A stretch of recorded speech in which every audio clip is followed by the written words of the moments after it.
Ya está aquí el Padre José de Jesús Aguilar Valdés, la voz amable de la radio. La voz amable de la radio. Esto es En tu Camino, en tu Camino, en tu Camino. En tu Camino presenta Cómo vencer las preocupaciones. El curso que te hará vivir plenamente, sin que el miedo o la ansiedad dañen tu bienestar emocional o tu salud corporal. Quédate y juntos con el Padre José aprendamos cómo vencer las preocupaciones.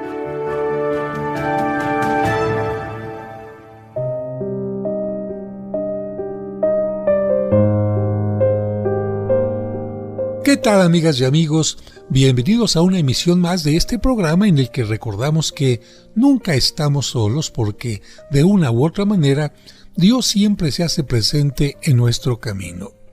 Él puede hacerse presente a través de nuestra conciencia, cuando nos dicta que estamos haciendo algo de mala gana, cuando estamos dejando de hacer algo, es decir, lo que se conoce como omisión, o también cuando nos da esa paz interna, esa paz agradable que indica que estamos haciendo las cosas adecuadamente. Por eso es importante dejar un momento, un espacio del día, precisamente para meditar, para preguntarnos qué es lo que Dios quiere de nosotros. Recuerda que Dios nunca nos va a pedir más de lo que podemos dar, pero tampoco nos va a pedir menos de lo que podemos dar. Y nunca nos va a pedir algo incorrecto, sino siempre nos va a decir, busca lo bueno, busca lo perfecto. Y esto implica aquello que te ayude a tener una salud física, emocional, mental, espiritual. ¿Por qué? Pues porque así como el cuerpo en salud es cuando tiene la mejor forma de trabajar, la mejor forma de enfrentar el mundo, también nuestra psicología, nuestro espíritu, nuestra salud mental es la mejor forma para enfrentar cualquier cosa y particularmente los problemas. Hoy vamos a tocar este tema. Hasta aquí puedo llegar en las preocupaciones. Hasta aquí puedo llegar. Te voy a poner el ejemplo de lo que vamos a hablar con lo que sucede cuando vas al supermercado. Yo creo que alguna vez te has animado a poner tantas cosas, tantos utensilios, tantos artículos, tantos alimentos en el carrito del supermercado, pues porque es muy fácil. Tú simplemente vas tomando y lo pones en el carrito, tomas y tomas y tomas. Sin embargo, llega un momento en que dices, a ver, voy a revisar mi cartera para ver cuánto es lo que puedo llevar, porque no puedo llevar todo lo que quisiera. Voy a llegar a la caja y cuando me hagan la cuenta, pues no voy a poder pagar y como que no es muy agradable tener que ir sacando ahí en la caja las cosas del carrito de autoservicio porque en primer lugar hay gente detrás de mí y creo que no es lo correcto. Tengo que medir mi capacidad económica. También en otras cosas tengo que medir mi capacidad. Por ejemplo, si yo sé que trabajo todos los días de las 8 de la mañana a las 2 de la tarde, por decir algo, y me piden que vaya a una reunión a la 1 o a las 12, pues no puedo. ¿Por qué? Porque estoy midiendo mi tiempo, mis compromisos y tengo que decir hasta aquí puedo y hasta aquí no puedo. En la parte psicológica o emocional, en este momento vamos a analizar cómo también tenemos que decir hasta aquí puedo. Hasta aquí llego. Más allá de este límite, de estos límites, no debo de llegar. ¿Sabe alguno de ustedes cuál es el medio infalible para ganar mucho dinero y hacerse rico en poco tiempo?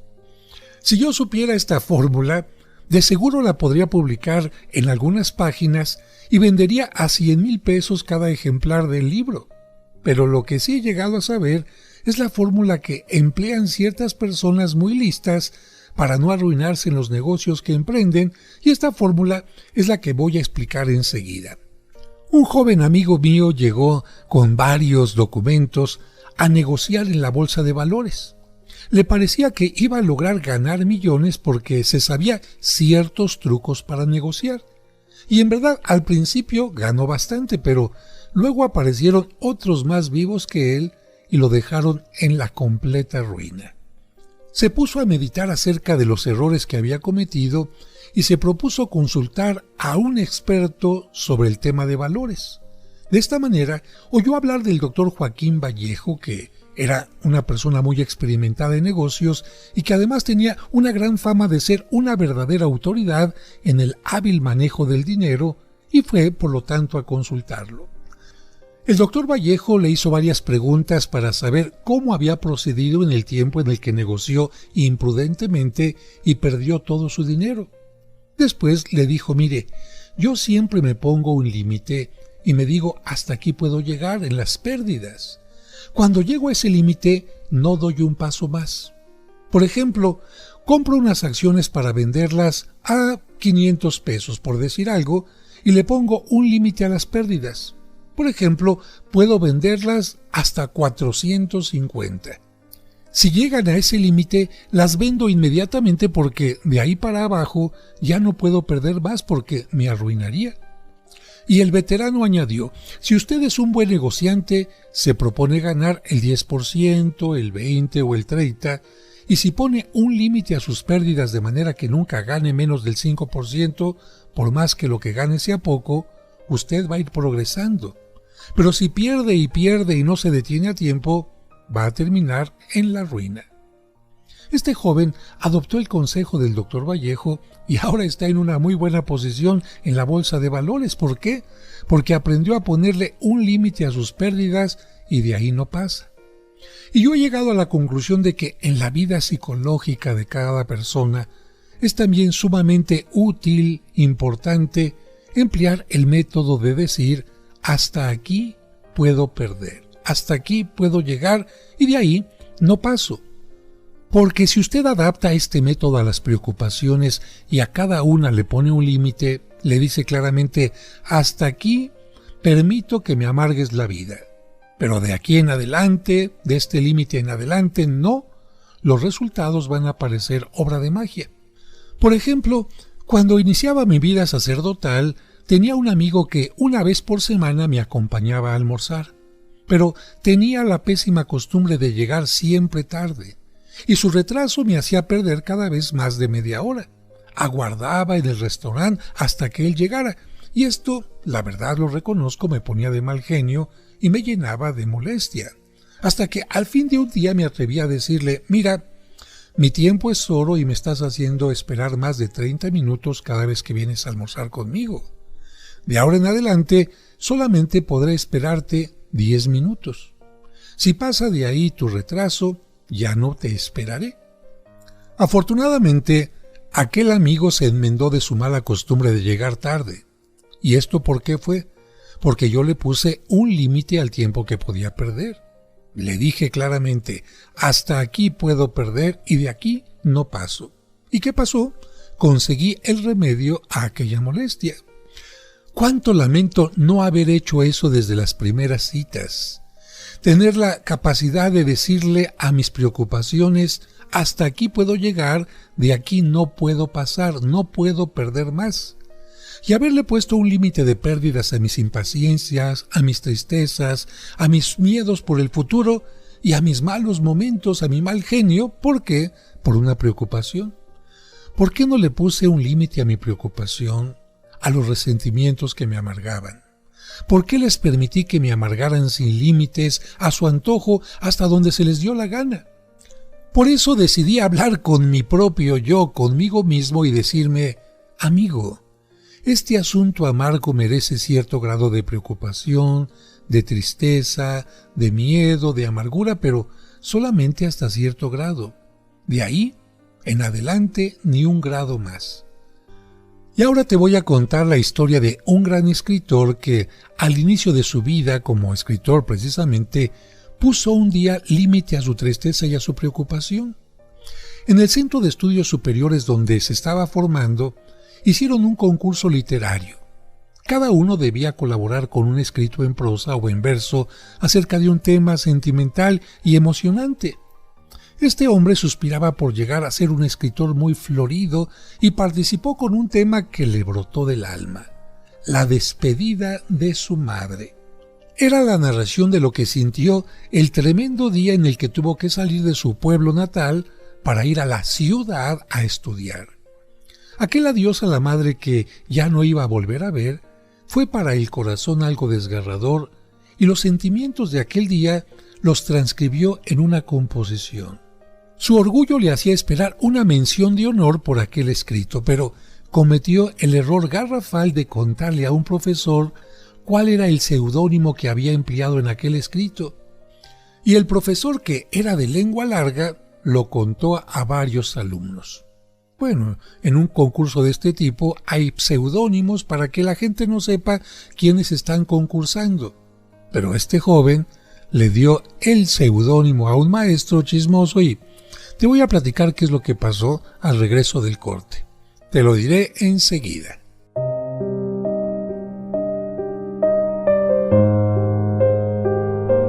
Hacemos una pausa y enseguida regresamos con el curso Cómo vencer las preocupaciones.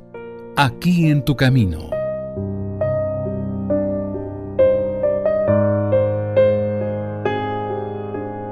Y recuerda que tú nunca estás sola o solo, porque de una u otra manera Dios siempre se hace presente en tu camino. ¿Quieres comunicarte con el Padre José? Escríbele a padrejosedejesus@hotmail.com. padrejosedejesus@hotmail.com. Esperamos tus sugerencias y comentarios.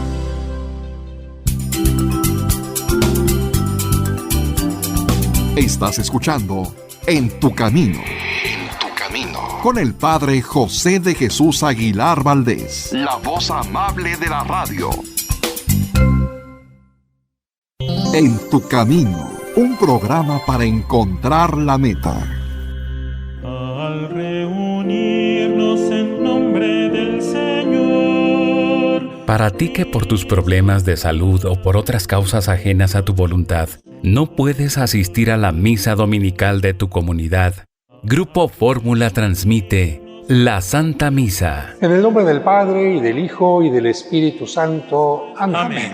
Todos los domingos a las 2 de la tarde, aquí en 1470. Qué alegría reunirnos en el Día del Señor, el domingo, día en que Cristo resucitó, para celebrar precisamente su resurrección, que finalmente es el centro de nuestra vida de fe. Al reunirnos en nombre del Señor,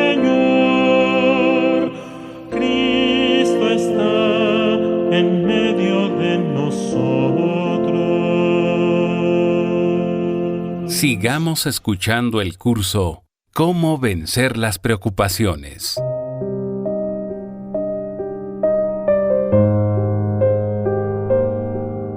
Muchas gracias por continuar con nosotros en este programa, y antes del corte te hablaba de un hombre que tenía deseo de ser un gran escritor y en un concurso escribió algo que recordaba la despedida a su madre cuando tuvo que salir de su pueblo natal para ir a la ciudad. Pero cometió un gran error, porque en estos concursos, para que nadie sepa quién está concursando, se utiliza un seudónimo. Es decir, un nombre, un apodo falso, y solamente hasta que ya se ha obtenido el premio para una u otra persona, se busca de quién está el pseudónimo. Bueno, este hombre lamentablemente le dio el pseudónimo, hizo saber quién era a un profesor que era muy chismoso, y llegó el día de la premiación. ¿Qué pasó? Para darle más amenidad a aquella función, consiguieron a un gran cómico para que escogiera una composición al azar y le hiciera una explicación cómica, una explicación a modo de burla a cada una de sus frases para hacer reír al auditorio. El cómico podía proceder sin ninguna preocupación porque, como los autores habían firmado con seudónimos, nadie más, fuera del propio autor, sabría contra quién estaban dirigidas las burlas. Por mala suerte, le tocó la elección a la composición de la que estamos hablando, y durante media hora fue el centro de las burlas de aquel cómico y de las carcajadas del inmenso público. Fueron minutos para aquel hombre que le parecieron eternos. Salió de aquel teatro avergonzado. Era su primera participación en un concurso y había quedado derrotado y burlado. ¿Qué hacer? Bueno, aquel hombre bendijo a Dios para siempre porque en aquella ocasión aprendió a no perder más de lo que debía perder y a convencerse de que perder por aprender no es perder. No se desanimó. Es verdad que nunca jamás volvió a participar en concursos ni a pretender adquirir primeros puestos en redacciones, pero aprendió que su lado fuerte no era la lírica ni la poesía, ni el sentimentalismo en la literatura, y entonces se encauzó por otra vía de la literatura, la de las biografías, la de los estudios psicológicos y la de los escritos de formación. ¿Y qué creen? Gracias a Dios, ahí lo estaba esperando el éxito. ¿Tú crees que estaba contento de haber tomado esa decisión? Claro que sí. Estaba muy contento y cada vez que recuerda ese asunto le dan ganas de bailar de puro gusto. Incluso puede decir que desde aquel momento humillante de su composición sentimentalista, ya no dedicó su tiempo a tener vanas emociones, sino que se ha propuesto formar la voluntad de los que leen sus escritos y llenar de buenos pensamientos el cerebro de sus lectores. Y todo ha resultado miles de veces más productivo de lo que hubiera podido siquiera soñar. Con esto vemos que una vez más se cumple la palabra de la Sagrada Escritura, concretamente en Efesios capítulo 3, versículo 20. Dios tiene poder y bondad para darnos mucho más de lo que nos atrevemos a pedir o desear. Afortunadamente se le ocurrió a tiempo el decir a la tristeza, a la amargura y a la preocupación: no puedo perder más tiempo ni más energía amargándome la vida por lo desagradable que sucedió. Mi tiempo lo voy a dedicar más bien a buscar otros caminos que me lleven al triunfo. Y los buscó y los logró encontrar con la ayuda de Dios. Esto tiene que ver también con el curso de autoestima que comparto con ustedes en otros momentos. ¿Cómo vemos nuestros fracasos? ¿Cómo nos enseñaron a verlos desde pequeños? Cuando nosotros éramos pequeños y fracasábamos y nos decían: eres un tonto, teníamos un error y se burlaban de nosotros, fallábamos en algún cálculo y nos decían: nunca vas a poderlo hacer bien. Bueno, este tipo de comentarios fueron haciendo que como chiquillos, ante un error, ante una falla, nos quedáramos rumiando ahí diciendo: nunca voy a poder salir adelante. En cambio, si una persona tenía un fallo, un error cuando era niño y su padre, su madre, su educador le decía: no te preocupes, vas a salir adelante. Lo importante es que te des cuenta del error, corrígelo y vamos adelante. Los errores no son para que se queden en la mente y los estemos rumiando. No son para que se queden en la mente y constantemente nos estén diciendo: eres un tonto, tú no vales, tú no puedes, eres incapaz. Fíjate cuántas personas lamentablemente se repiten una y otra vez cosas que lamentablemente tuvieron como error en la infancia o en la juventud. ¿Por qué no le han dicho a ese error, a ese problema: hasta aquí te permito que llegues? Ya aprendí de mi error, ya he madurado, ya no lo he vuelto a repetir y por lo tanto te pongo un límite. Hasta aquí puedes llegar, más no. Ya aprendí la lección. Ahora vamos a hablar sobre una historia que tiene que ver con el verdadero costo. El sabio Balmes decía: el verdadero costo de una cosa es la cantidad de vida y energía de bienes que gastamos para conseguirla. Fíjate, el verdadero costo de una cosa es la cantidad de vida, es decir, el tiempo de vida, de energía y de bienes que gastamos para conseguirla. Basados en esta frase tan verdadera, tenemos que preguntarnos: ¿no será que estoy pagando un costo demasiado por lo que quiero conseguir? ¿No me estará resultando exageradamente costoso lo que quiero obtener? ¿Acaso no estaré quemando demasiada energía, preocupándome y hasta acabando con mi equilibrio nervioso y mi salud por lograr lo que deseo o evitar lo que me asusta? Y esta frase me lleva ahora a recordar algo de mi curso de tanatología, en donde menciono que hay dos tipos de tanatólogos. Unos que se van a un extremo y otros que se van a otro extremo, porque hay los más equilibrados también, por supuesto.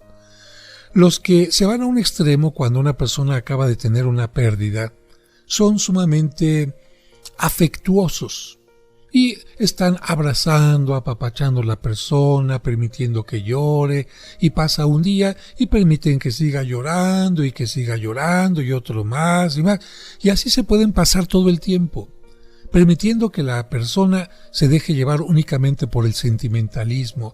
Es que no voy a poder vivir sin esta persona, ¿qué va a ser de mi vida? Ya no tiene sentido la vida, no es posible, nunca pensé que esto pudiera pasar, es que ¿por qué Dios me hace esto? Bueno, nosotros entendemos que esto puede ser normal los primeros días, especialmente en la etapa primaria del duelo.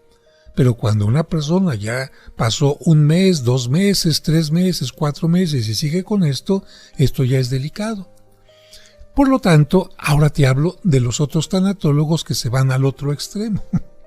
Y directamente desde el primer momento en que llega la persona a hablar con ellos de la pérdida, el tanatólogo les dice: dígame usted hasta cuándo quiere sufrir.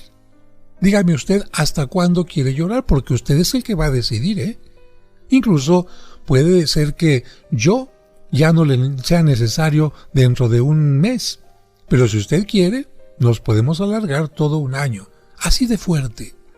¿Qué fuerte puede ser para una persona que acaba de perder a un ser querido y está llorando, y que alguien le diga: dígame usted hasta cuándo va a llorar? Dígame hasta cuándo se va a sentir inútil.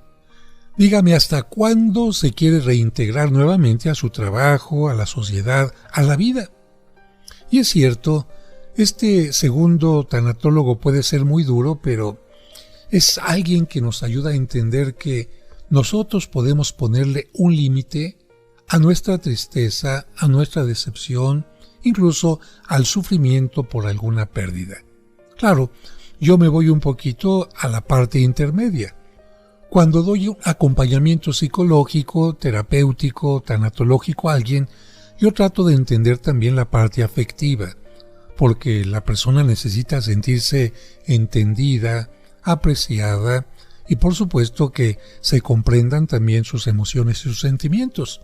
Sin embargo, no me quedo únicamente en esta etapa, sino también en algún momento le digo a la persona: creo que ya es suficiente el sacar las emociones, creo que ya ha sido suficiente con llorar, ahora vamos a proponer cómo se va a integrar usted a esta nueva realidad, ya sin su pareja, sin su hijo, sin su hija, porque la vida transcurre y usted puede decir: hasta aquí ya fue el momento adecuado.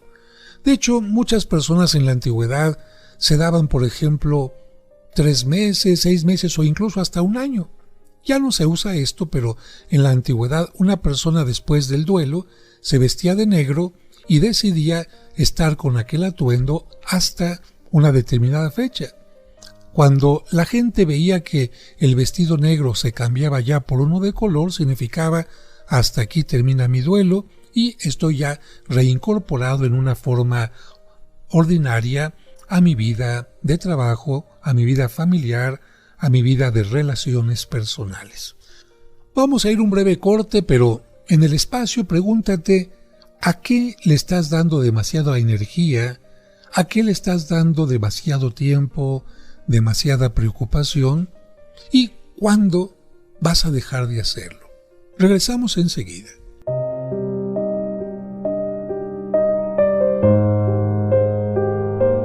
Hacemos una pausa y enseguida regresamos con el curso Cómo vencer las preocupaciones. Aquí en tu camino.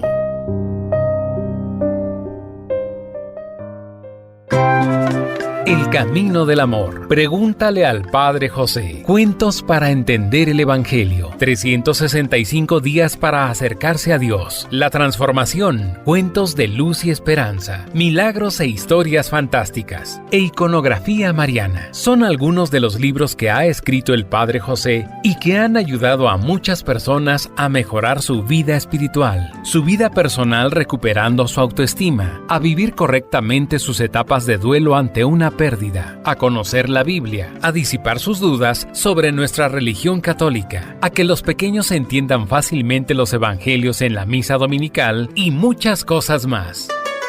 ¿Ya tienes alguno de estos libros? ¿Cuál falta en tu colección? ¿O no los conoces?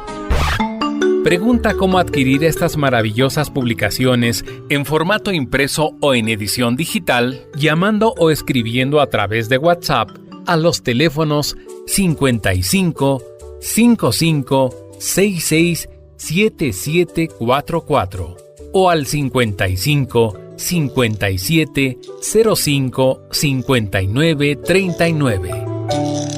En tu camino. En tu camino. Un programa para encontrar la meta.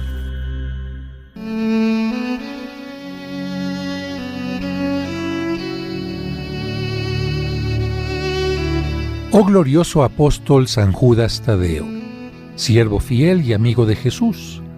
El nombre del traidor ha sido causa de que fueras olvidado, pero la gente te honra y te invoca como patrón de las causas difíciles y desesperadas.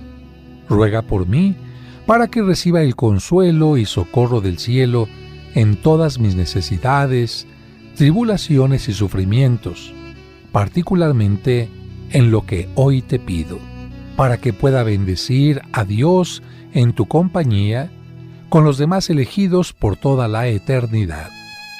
Te prometo, apóstol bienaventurado, acordarme siempre de este gran favor y jamás dejar de honrarte como a mi especial y poderoso protector y hacer todo lo posible para propagar tu devoción.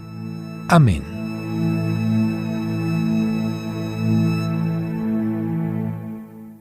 Sigamos escuchando el curso ¿Cómo vencer las preocupaciones?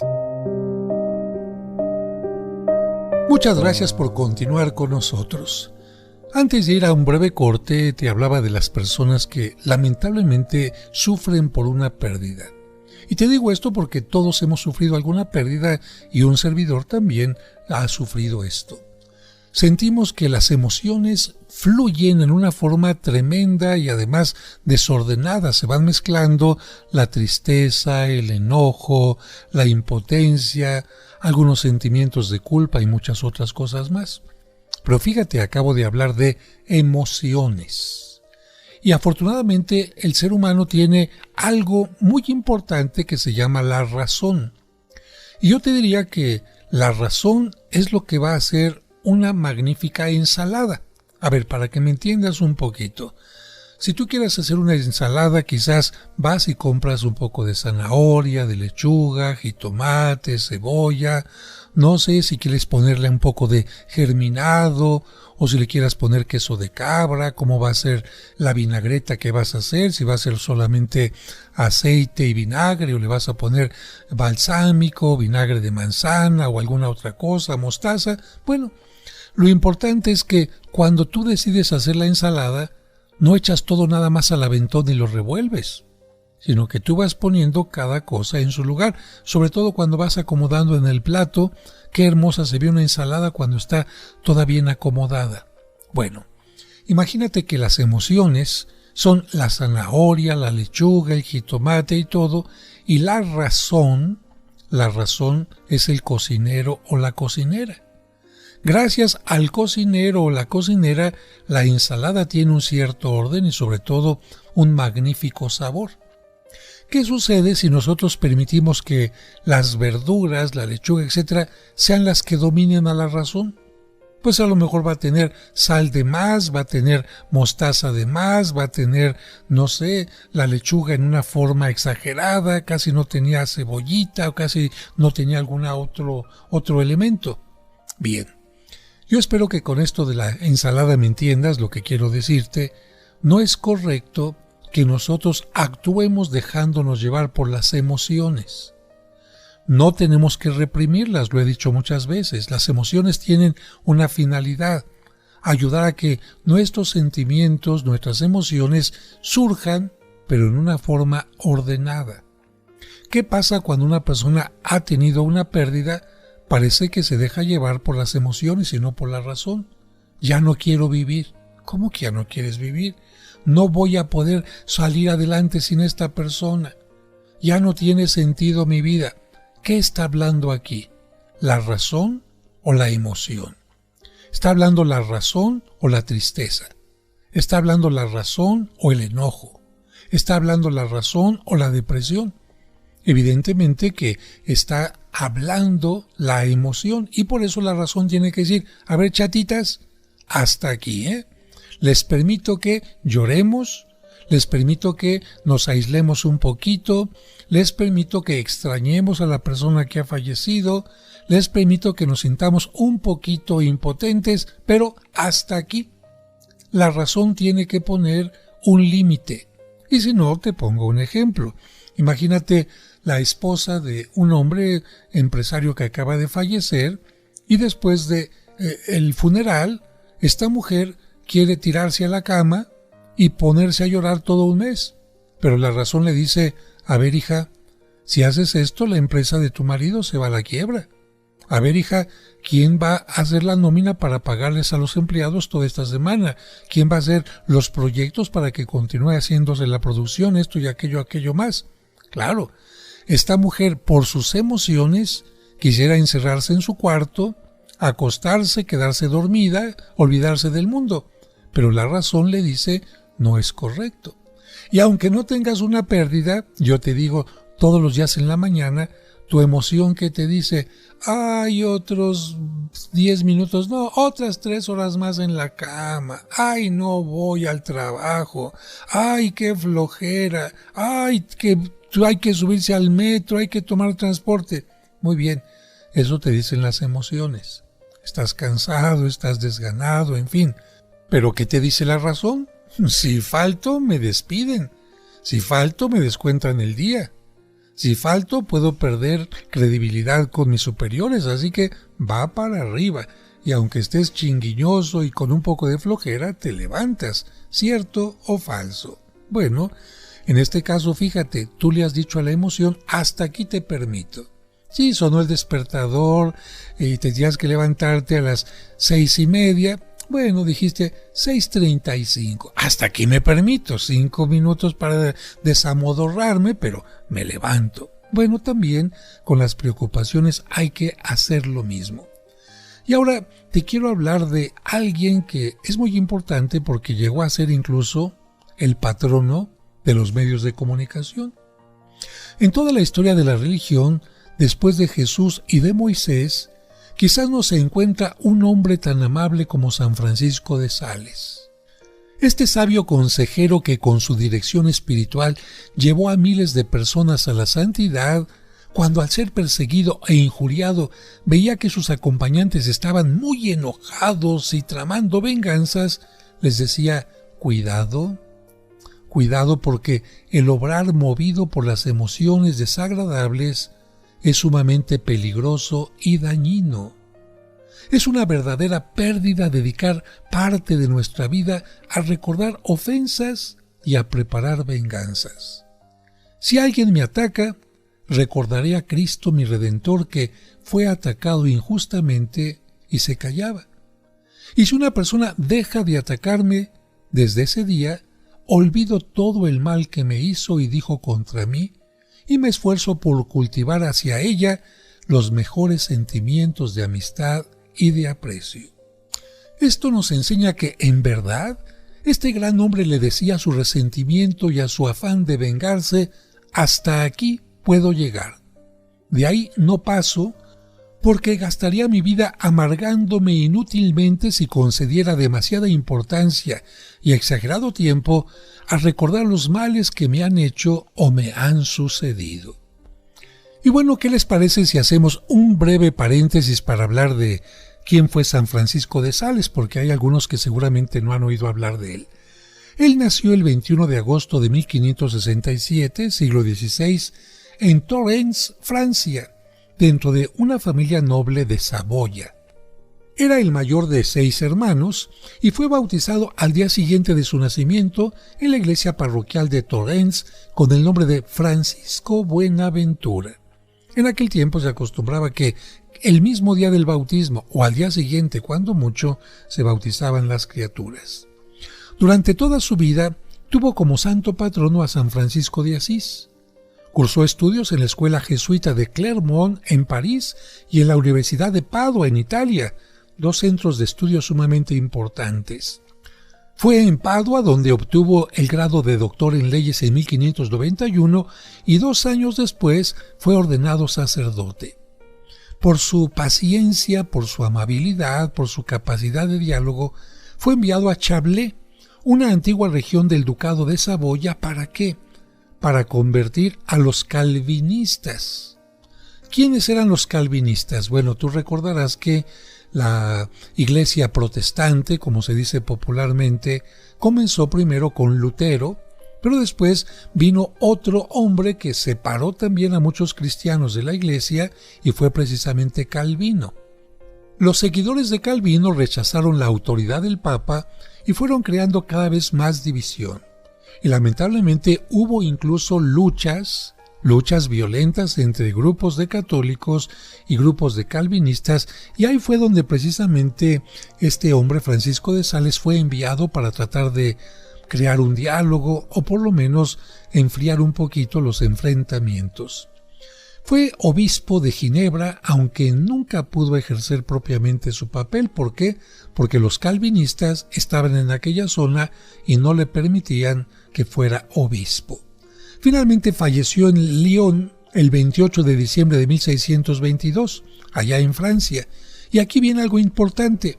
Se cuenta que cuando le hicieron la autopsia, le encontraron el hígado endurecido como una piedra.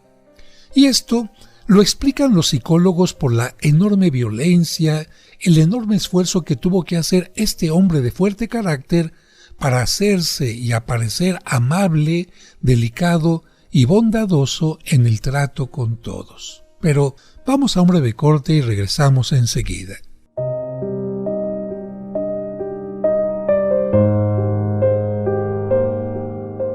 Hacemos una pausa y enseguida regresamos con el curso ¿Cómo vencer las preocupaciones? Aquí en tu camino.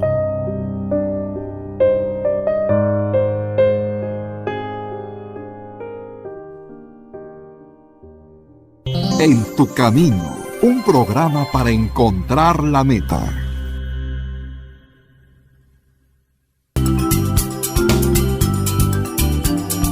Estás escuchando En tu camino. Con el Padre José de Jesús Aguilar Valdés, la voz amable de la radio. ¿Te perdiste alguno de nuestros programas? ¿O quieres volver a escuchar ese que tanto te gustó? Por supuesto que puedes hacerlo en el momento que quieras. Solo visita la página oficial del Padre José de Jesús y disfruta cuantas veces quieras nuestros programas anteriores. Recuerda la dirección: padrejose.mx. padrejose.mx.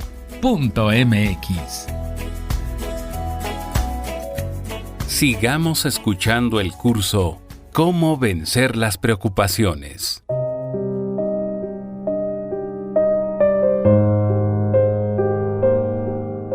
Muchas gracias por continuar con nosotros y qué interesante la vida de San Francisco de Sales, ¿verdad? Él mismo admitía que tenía un temperamento fuerte y que era una persona iracunda. Sin embargo, sus escritos reflejan la dulzura que fue su carácter distintivo. Por ello, se le conoce como el santo de la amabilidad. ¿Y por qué es patrono de los medios de comunicación? Porque para que haya una buena comunicación, si hay amabilidad, se tiene todo. En cambio, si en los medios de comunicación tienes mucha técnica, pero la gente no sabe escuchar, no sabe ser paciente, no sabe permitir que el otro se exprese, pues no hay comunicación. Y algo relacionado con San Francisco de Sales es que San Juan Bosco fue un gran admirador de él. San Juan Bosco también trató de dominar su carácter y en los colegios que él fundó y en las comunidades que él fundó trataba de que siempre reinara la amabilidad. ¿Y sabes cómo le puso San Juan Bosco a su comunidad? Le puso la comunidad de los salesianos. ¿En honor de quién? De San Francisco de Sales. Seguramente tú conocerás algún colegio salesiano o alguien que haya estudiado en este tipo de colegios. Y ahora dejamos a San Francisco para hablar de la tía Cornelia. Fíjense que en una reunión de adultos, una persona hablaba de una tía que se la pasaba quejándose y lamentándose porque su esposo había sido siempre muy agrio con ella y porque su hijo se había adueñado de una finca que ella imprudentemente le había escriturado. Dice que le llamaban la tía Quejitas. Lo interesante de la charla de este hombre es que él no conoció ni al esposo ni al sobrino, porque cuando a ella la oía lamentarse ya habían pasado más de 40 años de esos hechos que tanto la amargaban. ¿Qué estaba pasando? Bueno, precisamente por eso salió este tema en la reunión, porque esta mujer seguía dedicándole tiempo y tiempo y tiempo a su amargura, al recuerdo, en lugar de poner un alto. Por eso es que, después de contar esta primera parte de la historia, el Señor nos dijo: un día, al escuchar que se seguía lamentando y lamentando y lamentando, me atreví a decirle: tía, es verdad que su esposo hizo mal en tratarla tan duramente y que su hijo fue injusto al quitarle su finca, pero ¿no le parece que el haberse estado quejando y disgustando durante medio siglo por estos hechos es pagar un costo demasiado alto por semejantes cosas? Desafortunadamente, las palabras de este señor hicieron tanto efecto en la tía Cornelia como si se las hubiera dicho a una piedra. ¿Por qué? Pues porque la pobre anciana no aprendió desde joven a poner un límite a sus tristezas, a sus quejas, a sus preocupaciones. ¿Y qué creen? Se murió quejándose. ¡Qué pena! Cuando una persona puede poner un límite a las cosas, sobre todo las cosas negativas, y decir: hasta aquí te permito, ¿para qué me sigo amargando la vida? Y ahora vamos a hablar del silbato de Franklin. El inventor del pararrayos, don Benjamin Franklin, contaba que siendo niño vio en una tienda un silbato que le llamó la atención. Fue a su casa, abrió la alcancía y corrió a la tienda, y sin preguntar el precio, dio por el silbato todos sus ahorros. Es decir, no preguntó: ¿cuánto cuesta este silbato? Y entonces dio la cantidad apropiada. No, entregó todos sus ahorros por aquel silbatito. Luego llegó a la casa y la recorrió durante toda la mañana pitando sin cesar. Pero cuando llegaron sus hermanos y supieron que había dado todos sus ahorros por aquel silbato, se echaron a reír y le hicieron caer en cuenta que había pagado un sobrecosto desproporcionado, 10 veces más de lo que valía aquel objeto. 60 años después, Franklin todavía recordaba la famosa compra que había hecho siendo un niño y exclamaba: la tristeza y la humillación que sufrí por haber pagado un sobrecosto tan grande por aquel silbato fueron mucho más grandes y duraderas que las alegrías que experimenté pitando con él.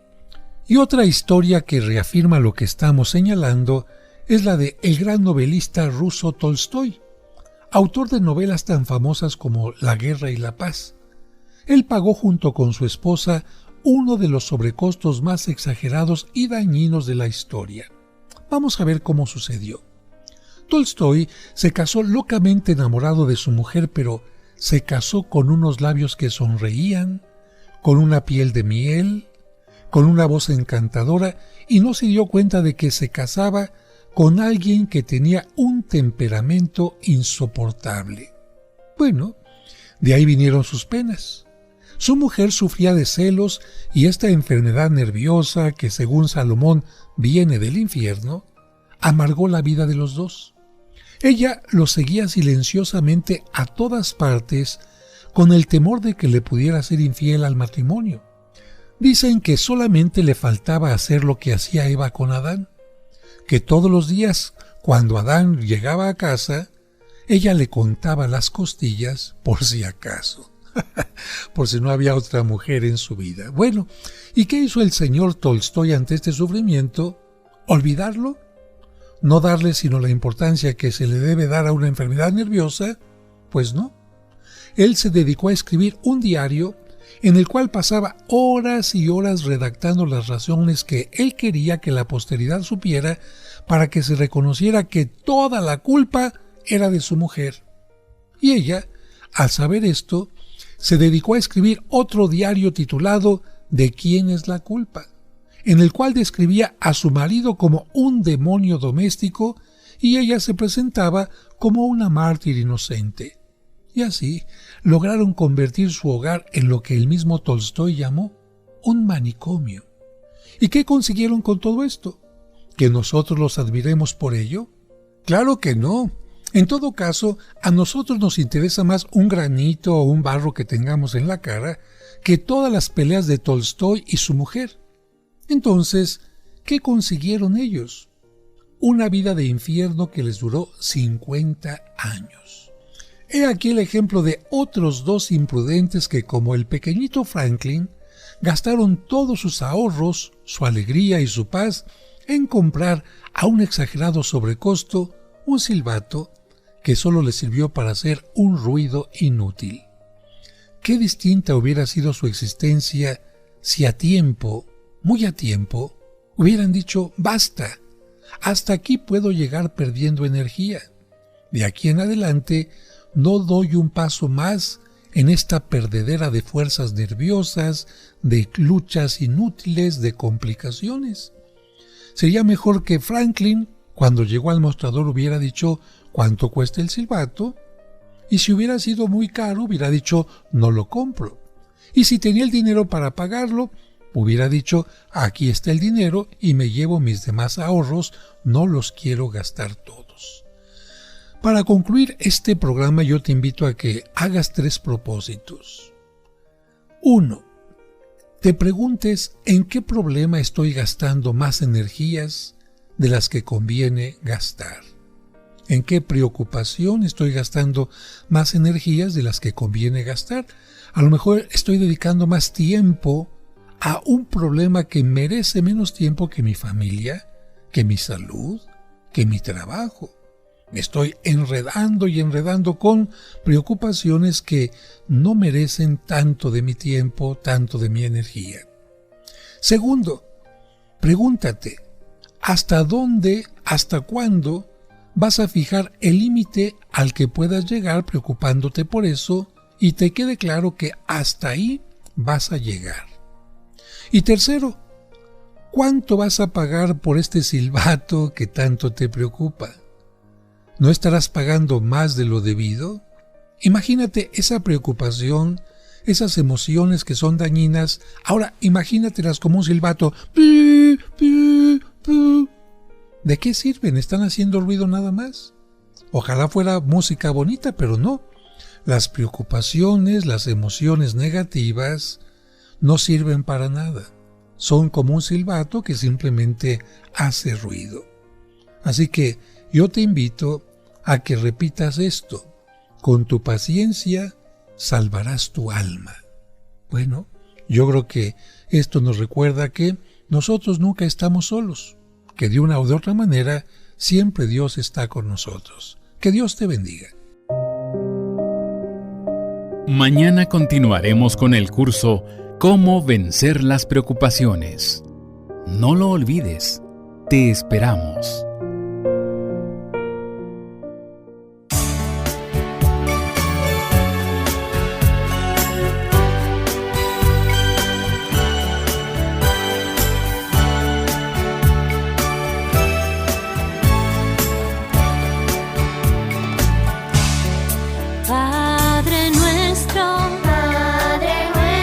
Que estás en el cielo, santificado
En tu camino.